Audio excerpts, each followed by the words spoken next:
Welcome to Home Dad Chat, brought to you by the National At-Home Dad Network. My name is Brock, My name is Danny. and we are here to talk about life as stay-at-home dads. So sit back, relax, and enjoy the show.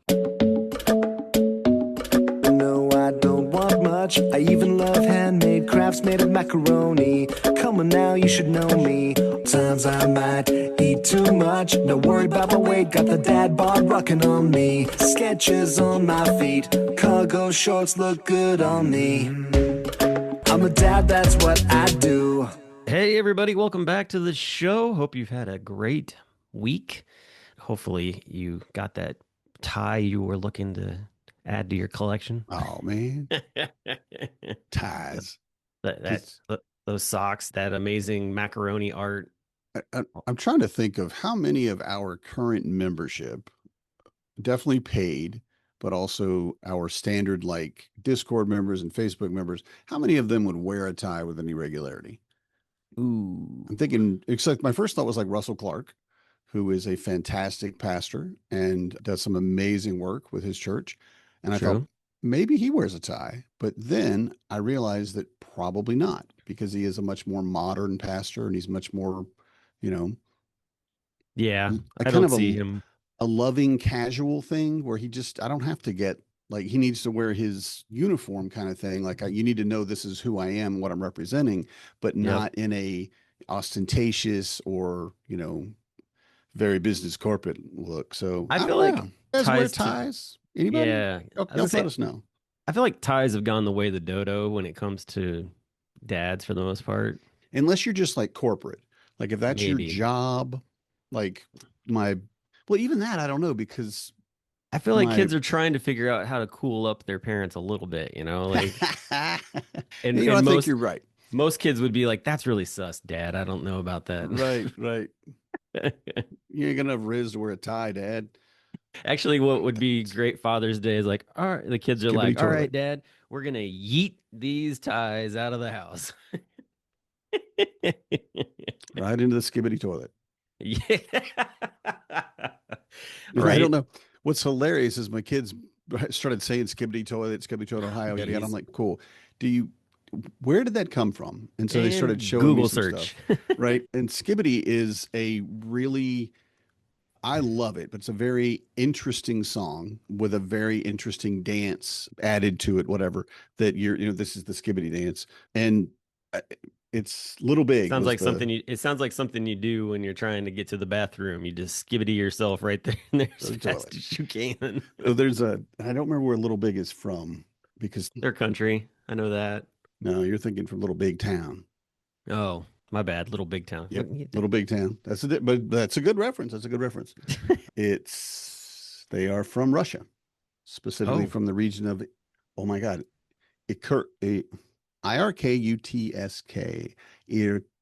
Irkutsk, Irkutsk. And I apologize for anybody from Russia who speaks Russian, knows what I'm doing, know that I'm screwing this up. I'm a redneck from Georgia. My pronunciation is not that great.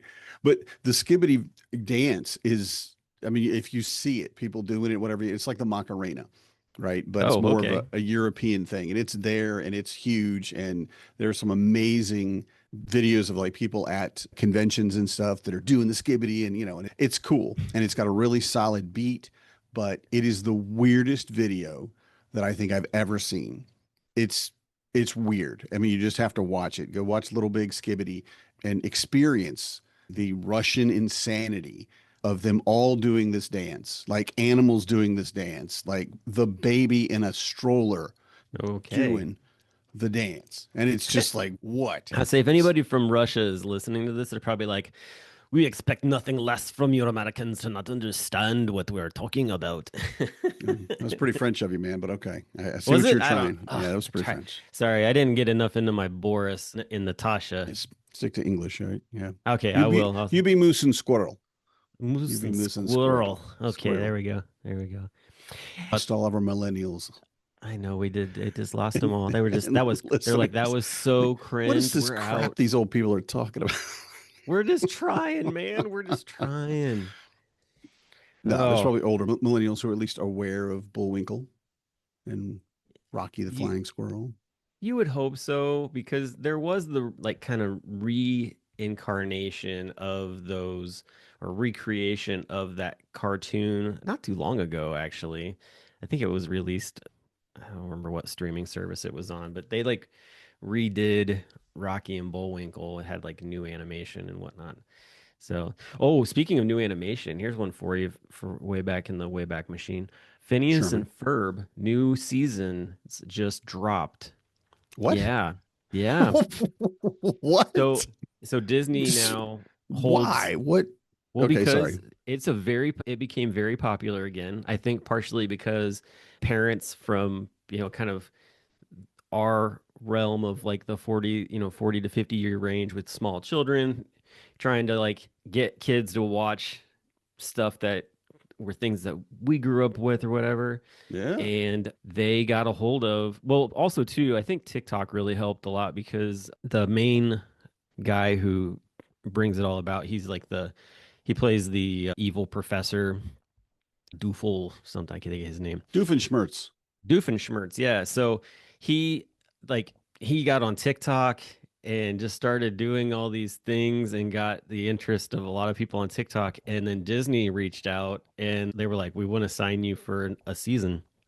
And so they put together 40 episodes, I believe, of Phineas and Ferb that dropped this summer. I Wow. think it was like just last week or whatever.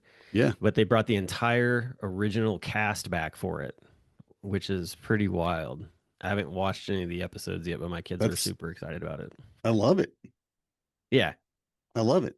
That's that's amazing. I just and it looks I looked it up, of course. Of course, that's what I Of do course. while we were He's a talking fact about checker. it. Yeah, Yeah. Danny the And fact checker. well, not fact checker. No, I just like I need to know what you're talking about. I mean, what? I got to Google this. Because if I don't Google it now, by the time we get off the show, I'll have forgotten completely about it. But I now I hear have you. the information. It's bouncing around in my giant empty cranium.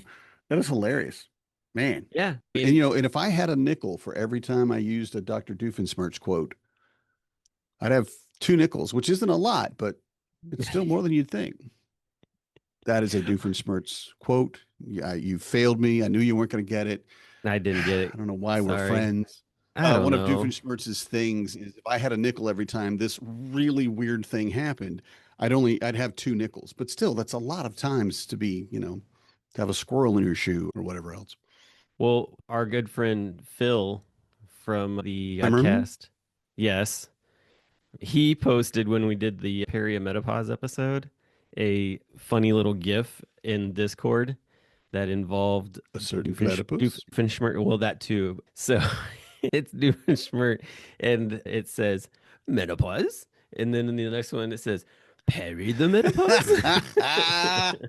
Yes. Yes, that's perfect. And We got I to get sent it Phil to on the show, man. We got to get again. it, or at least bring him to a party or something. I got to meet this guy. I think I'd really like I got hanging to out do the with him. one episode with him when you were out, Yeah, so yeah. that was Yeah, a I've lot of listened to fun. that one. But yeah, we definitely need to bring him back on because he's I didn't like that. hysterical. I don't like it when you have fun with other people. I'll admit it. They're funnier than me. And I'm like, he's not going to come back. He's like, Danny, screw it, dude. Shoot. I don't need you. I got Phil now. Whatever, Phil. No, I do like Phil. And I think they have a very funny podcast and really I really like their understanding of all of these things in view of being a dad, you Well, and they've know. got littler kids than we have, so we're right on it right now with the, Yeah. hop Paw on pop Patrol. culture. Yeah. Hop on pop culture.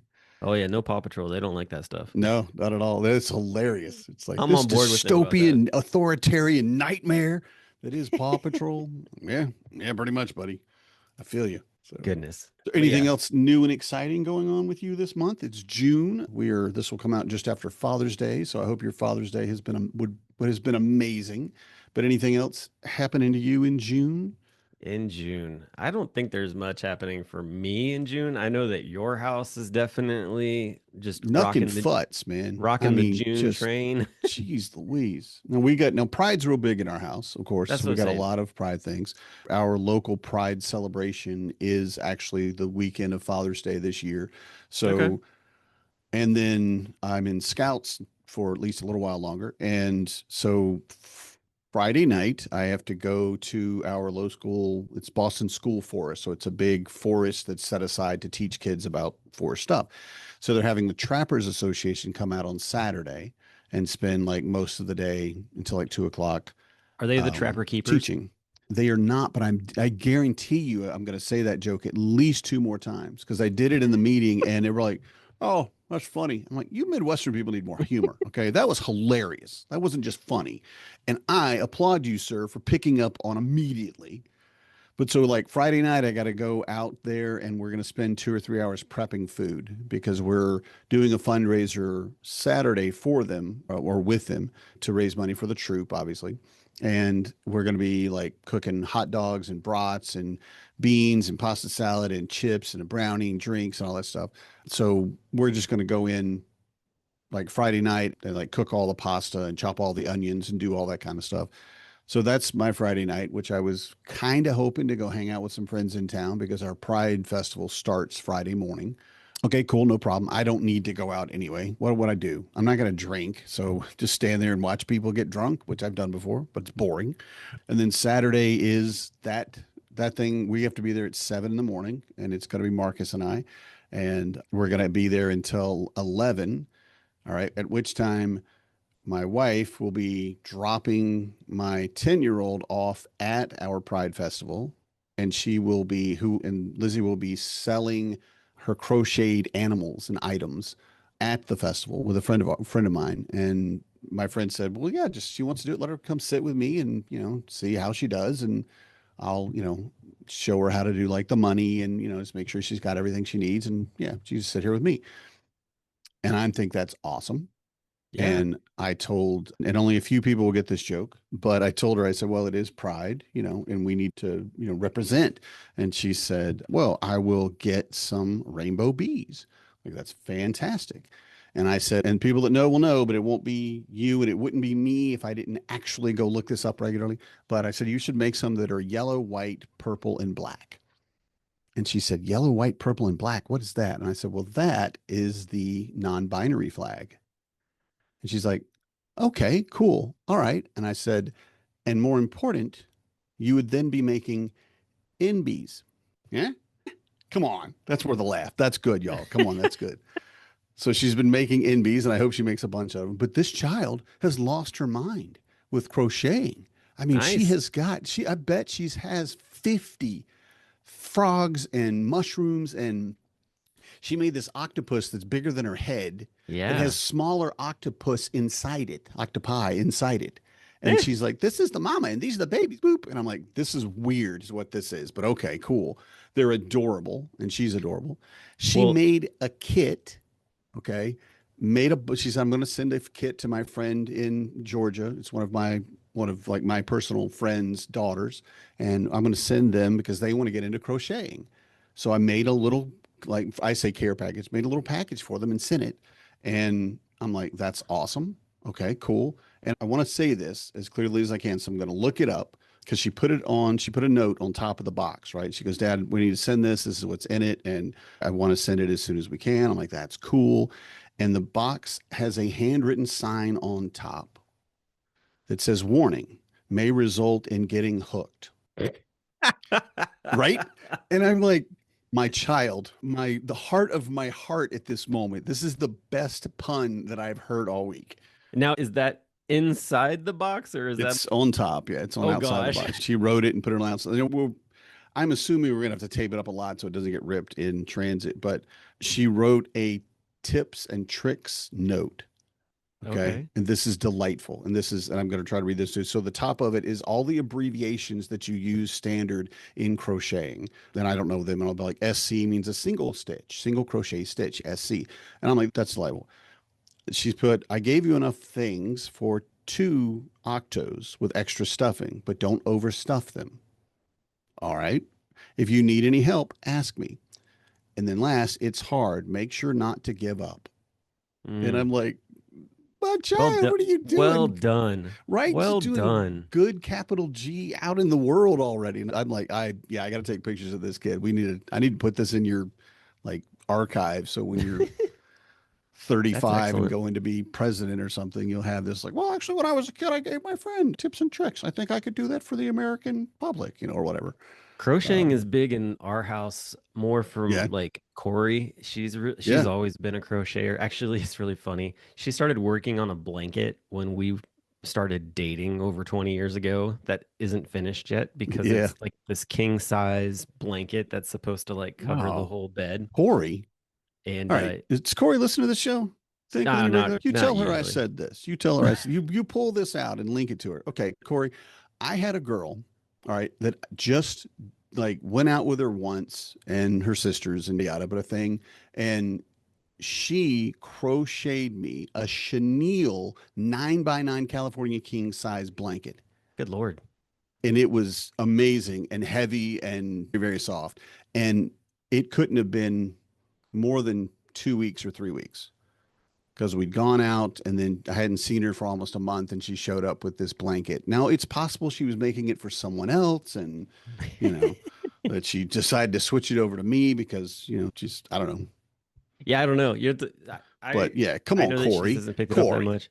But I come was going to tell on. you though, you were talking about animals. So I Before you came were so across rudely this interrupted. on Instagram actually. So they have these things called pocket dragons that actually, if you're wearing like a suit coat or whatever, you know how you have like a pocket square type of deal. Yeah. So this folds up like a pocket square, but it actually unfolds into a little dragon that you like put your index finger like in the bottom part of it. Yes. It turns into like a little puppet or whatever I love it. with wings and a tail and everything. And I was like, I need a pocket dragon. That's freaking awesome. How Yeah. cool is that?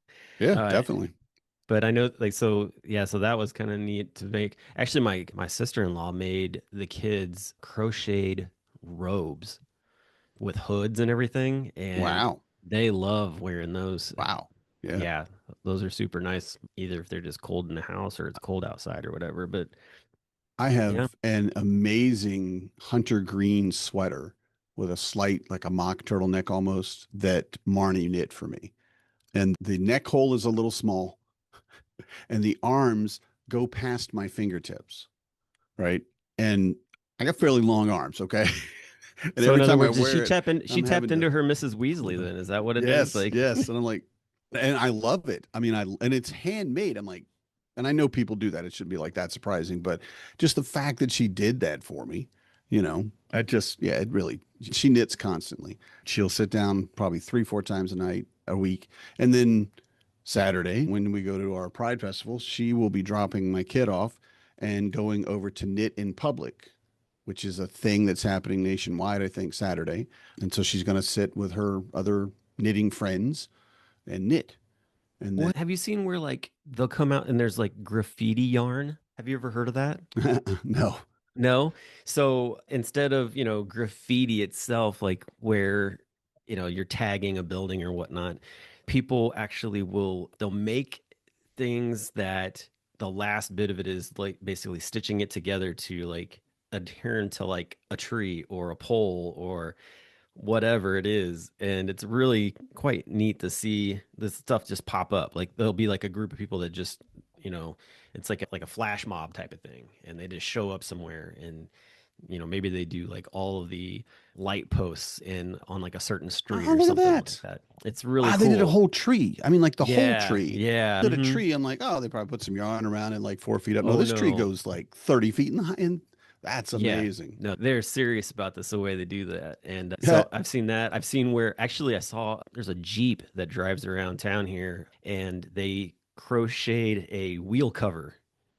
Nice. So they've got a wheel cover for That's their, cool. which is pretty cool. I was just going to point out too, for anybody who's listening, for anybody who's listening and they're like, I don't even know, I don't know how to crochet. Like, maybe somebody just like, you've always got to be doing something with your hands, like that kind of thing, or whatever it is. Like, and crochet is great for that, honestly, because like, you're moving.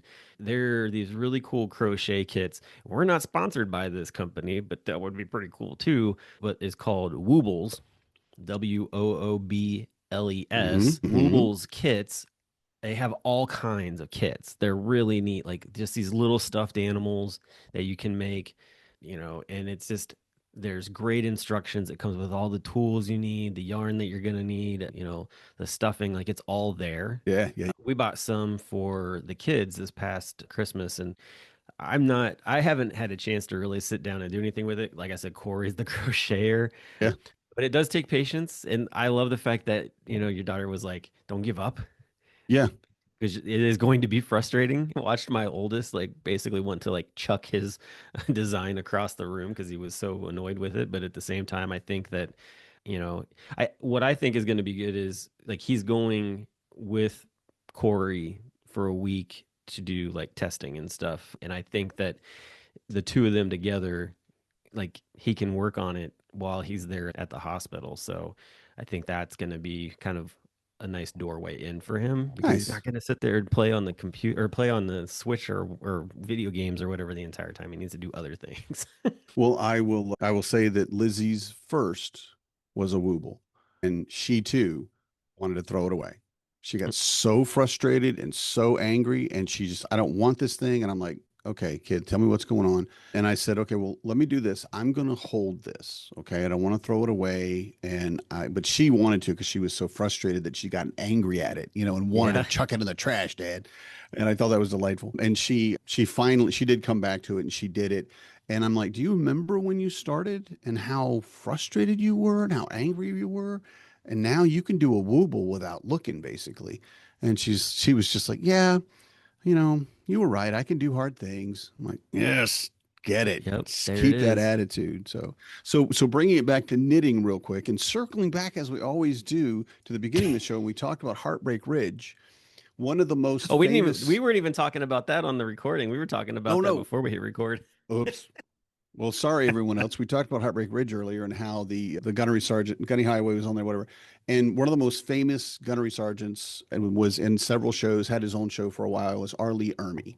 And Arlie Yes. Ermy is just like I mean, that guy was it. He really Ben was. Killoy got to meet him in person when he was Nice. in service. Like, there's he posted a Nice. picture this past week of the two of them in uniform, Very getting them, cool. which is Man. really cool. Yeah. Yeah. And like Firebase Glory, it was one of those movies that I watched. I was like, oh my God, war is awful. I mean, it was just, Do you- but he did such a good job in it and so many other things. So he knit a lot. You'd find him on when he was traveling on a plane, he'd be knitting while he flew. And like you said, it gives you that opportunity to put your mind on something that's just kind of let your brain go and you don't have to stress. And it gives you your hand motion so that it kind of gives you that kind of stemming effect. And I love that you brought it up. And I wish everyone else had heard the conversation we had about Heartbreak Ridge before we started, because this would be way more, we way were more talking about accurate. it the last episode a little bit too, so that's kind of Yeah, why it so got maybe brought. somebody would It's all would good. put two and two together. Phil's Well, listening. Phil and Eric are out there. They listen and they'll put it right. together with us. Well, speaking of that person, sorry, how do you say his Arnie? I forget his last Ermy. name. Ernie. So I actually came across this. There's a movie a while back that, I mean, this is probably in the late 90s. Michael J. Fox is in it. It's called Frighteners. And he like basically he can see and talk to ghosts, and he uses Oh, them to go in and like haunt yeah. places, and then he comes in, he's like, I'll get rid of them or No. whatever. And Army plays a fallen soldier who is like overseeing this graveyard. And anytime Michael J. Fox's character comes in, he gets like super pissed at him, and he like changes into different characters, and he's like firing guns and stuff at him to like get him out of the place. But I mean, it's all the Appropriate. roles, it's all the different roles that he had played in some of the other movies and things like that. Yeah. So it's really funny. It's a very odd movie, but it's good nonetheless. I mean, Michael J. Fox, like that, how we talk about like there's movies that just people like I owe somebody a favor. I feel like Hmm. this was one of those movies Nice. in a way because there's really nobody else of any importance in it. So, but yeah, that's cool. I've come across him, like I said, a couple times just in different things. So Yeah. Yeah. He had his own series, and I'm looking it up again because I forget everything. But he had his own Mail Call. That's what it was. Mail Call, And yeah, that's my yeah, and it favorite was one. amazing. I loved it. And he's because you'd be standing there next to a tank or something, and he'd just be barking at you about it.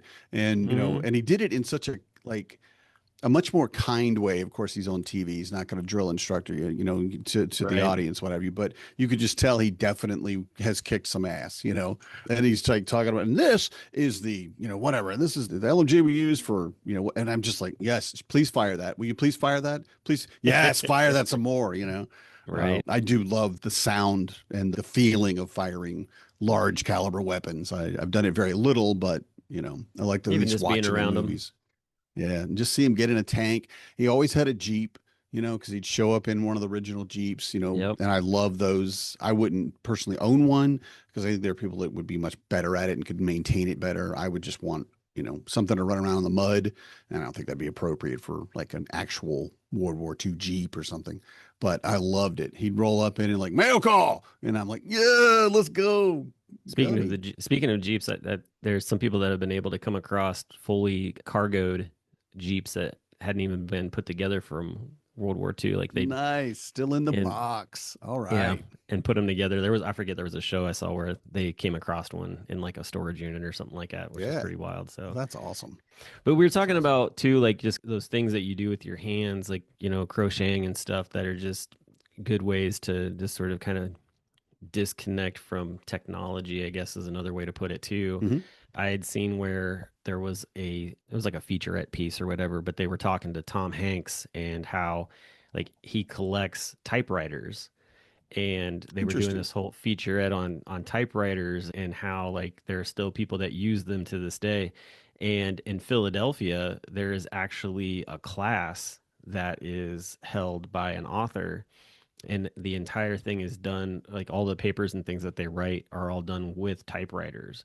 And so like there's like all these like younger folk that are coming to this class and doing it, because one of the things that he said was, he's like, you have to formulate the sentence in your head before you actually like type it out. It's Yes. not like you can type it out and be like, oh crap, and like go back and Yeah. There's and no and fix it, that kind of deal. And so rewind. yeah, and so he I guess went to like the head of the school or whatever and was like, I have this idea, and they were just like, this is a no-brainer, like let's do this. And he had this they show like this full classroom of students in there, and they're typing away doing different things and different types of typewriters, but they're all like, none of them are electric, like they're all the old school style. So that was really neat to see. And I'm like, like that's, I had an old typewriter, one of those big metal hunks of Yeah. typewriter when I was a Yeah. kid. I remember changing out the ribbon and, doing all that Nice. kind of stuff. I'm pretty sure like some of my first like reports, because they told you could either type it out or, write it out. And I remember typing a couple different reports when I was in like junior high, because I mean computers we're not Hmm. that like weren't a Yeah. thing or Well, they in had there. typing classes. I Yeah. mean, Oh yeah. No. at high school, there was a typing class, and I'm like, cool. I would like to learn to type. I didn't take it, but To this day, I still, when I sit down to sit down at a computer to type anything out, my hands specifically go to the formation of what I can do now, where I don't have to look at the keyboard. I know exactly where all the letters are and can type out, that kind of deal. And that's such a lost art, you're like schooled skill. in the ancient magics. Can you drive a stick? Hell yes, I can There drive you a go. stick. Are you kidding And you me? can write in cursive. That's it, man. Oh You yeah. are a wizard. You are The only almost thing an I didn't learn was Morse archmage, code. right? That was the Yeah, only I learned thing. like one word. I learned, well, technically two. I learned SOS, which is very common. I think everybody, taught. And then I learned that OSO is bear in Russian, which everybody knows that now because Special Agent Ojo, OSO. But because someone was trying to send out an SOS on a show I was watching, and they were actually doing it backwards and doing OSO. And so, yeah, I know two Well, words in Morse code. I will tell you this much too, Useless knowledge. as far as the Morse code goes. If you want to learn it, or if your kids are interested in learning it, Reese Darby, I can't get this to come in, but Reese Hmm. Darby, he's the Jeep driver from the new Jumanji movies, Oh, yeah. New Zealander. So he was in the New Zealand military, Okay. and he is one of the last people to have actually learned and trained on Morse code. And so he wrote a couple of books called Top Secret Undercover Notes of Buttons McGinty. And Nice. throughout the Buttons book, McGinty. as you're reading it, there you actually need a notepad with you, because he teaches you Morse code while you're Sweet. reading it. Oh, that's Yeah. cool. So, and there's two different books for it. I got to meet him actually when I was last in San Antonio, when I was there for Dad 2.0, because he was on Armchair Expert with Dax Shepard. They did an Nice. in-person Yeah, recording yeah. of Oh, that. there. All right. Yeah, there. Yeah. And so I got to meet him. It was when the first book came out too. And so he was, telling everybody about it. So I actually got him Buttons to McGinty. sign a book for Hezekiah and Ruby. So I actually have a signed copy of his first book, which is really cool. But they, yeah, like really neat book. And like I said, like it teaches you Morse code, which is pretty cool. But that's the Nice. thing, all those old school stuff, like it's still useful. You can find things to use it, even if Yeah. it's just something like, oh, that'd be cool to know. Right. Right. So we're running close to end of time here. So I've got one more thing, and that's it. And I'm just gonna make an announcement, and then we can move on and close the show, whatever you want to do from there. But just yesterday, Yeah. yeah, 2 days ago, I guess, Marcus, my 12-year-old, came out as transgender. So we're changing their pronouns to she, they, and he's going to be spending the summer thinking of a new name. And he actually asked, did we have a name picked out for him in utero? We know, we didn't know if he was going to be a boy or a girl, and he might be able to use that name. And I'm like, pretty sure we gave that to your little sister, but yeah, but we could figure something out, right? So that's Happy Pride. Okay. Yeah.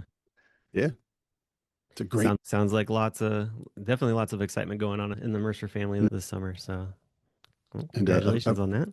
a friend of mine, local, who is trans-mask and just an awesome dude. I told the group that we're in together, and he goes, "All right, I got to ask, which one of y'all's DNA is doing this? One of you is secretly gay. You got to be." I'm like, "Nah, I don't think so." But it was hilarious. And it was most hilarious because it was coming from him. So it was meant as a funny sarcasm as opposed to the Yeah. potential I'm going to get from, whoever. It's like, what's in the water over there? What are you doing? There's going to be some comments like that, but that's cool. Oh yeah, But definitely. yeah, big changes, big changes. And right here at Pride. And I thought, this is perfect, buddy. You're going to Yeah. have a great summer. And next year, going to junior high. And well, that's just garbage for anybody. Everybody, junior high is wrong. So Yeah, we'll junior deal high with it is when we get always there. I think it's just that transition. There's so much going on in Hmm? young kids' bodies at that time. And then on top of Yeah. it too, it's like I've only got, 6, 7 more years of school basically. That and then it's all adult Yeah. life at that I'm an point. adult. So Yeah. yeah, 6 years flies by. So that's the one thing Sliding down a hill. that's the one thing I've been trying to tell my oldest too. So that is get ready for it. So which he actually has got his first little like job. He's gonna mow our neighbor's yard every other week for her. So Good for yeah. him. So Good for him. but man, lots of exciting things. Thanks for sharing that too. That, so hopefully that process is smoother for them than it is for others. It has been. Yep. So, and I think that you Well, guys we have got a lot been, of privilege in our house. So we will avoid a lot of the complications that the transgender children run into just monstrously. sure. That's a long subject to talk about, so I won't bring it up any Yeah, further. that's a can. We won't crack that open It anymore really then. is. But It yeah, needs to it be is. talked about, but maybe not here, not right now. So Sure. Definitely.